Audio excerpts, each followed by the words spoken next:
Uy, tara doon, may tumutugtog doon. Sige, sige, tara. Tara, tara, tara, tara. Uy, tayo, bilisan nyo. Uy, ang galing, ano? Galing. Pangarap ko din yan eh.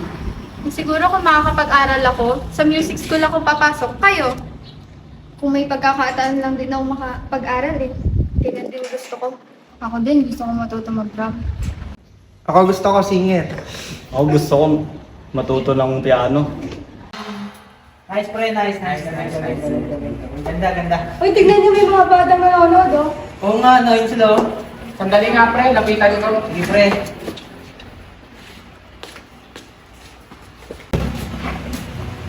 Ay mga pate, anong ginagawa niyo dito? Wala ba kayong pasok? Lunes ngayon ah. Hindi na po kami nag-aaral kuya. Pero gusto po namin matuto.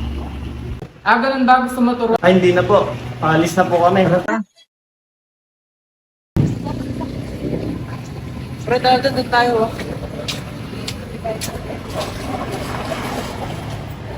Plano natin bukas.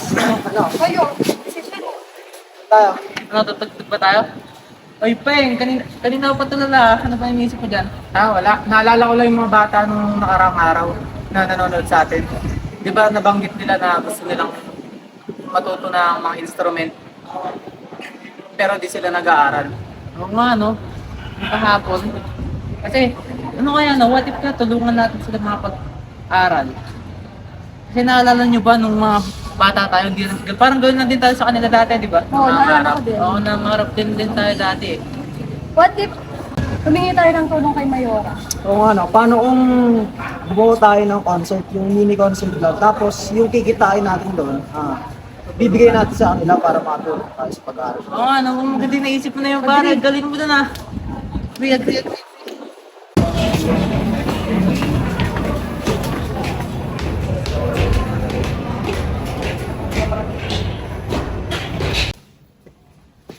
Good morning po. Good morning po.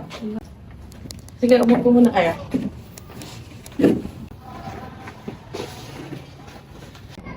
Bakit kayo na parito? Anong sadya niyo?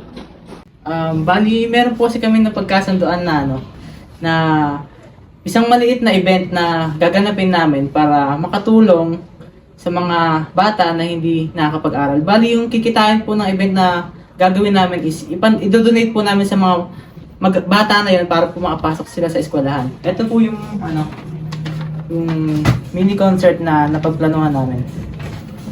Eto ba? Mukhang maganda itong napagplanuhan yung mini concert na to. Tatawagan ko na lang kaya pag na-approve ako na ito. Maraming salamat po. Maraming salamat po. Uy, si Mayora. Hello, good morning. Hello po, good morning din po, Mayora. May good news. Talaga po ba? Ano po yung good news? Na-approvean ko na yung mini concert na nire-request nyo. Pwede nyo na ituloy. Talaga po. Salamat po, salamat po.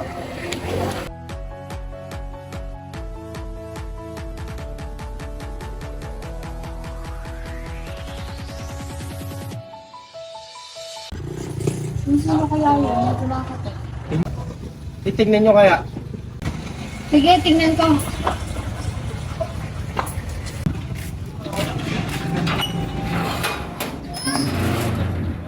Uy, yung mga musician nandito. Ring mo kayo.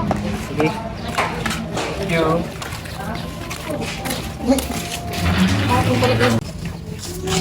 Kasi na ako. Sige, naupo kayo. Sandali lang po. Kuha lang po ako na may inom.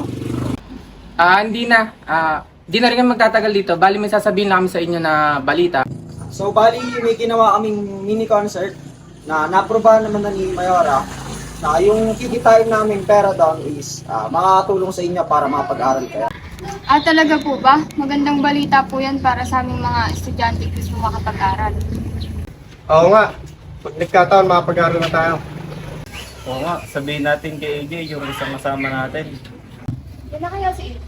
Andyan na ata. Uy, andyan na nga si AJ. Sabihin natin yung magandang balita sa kanya.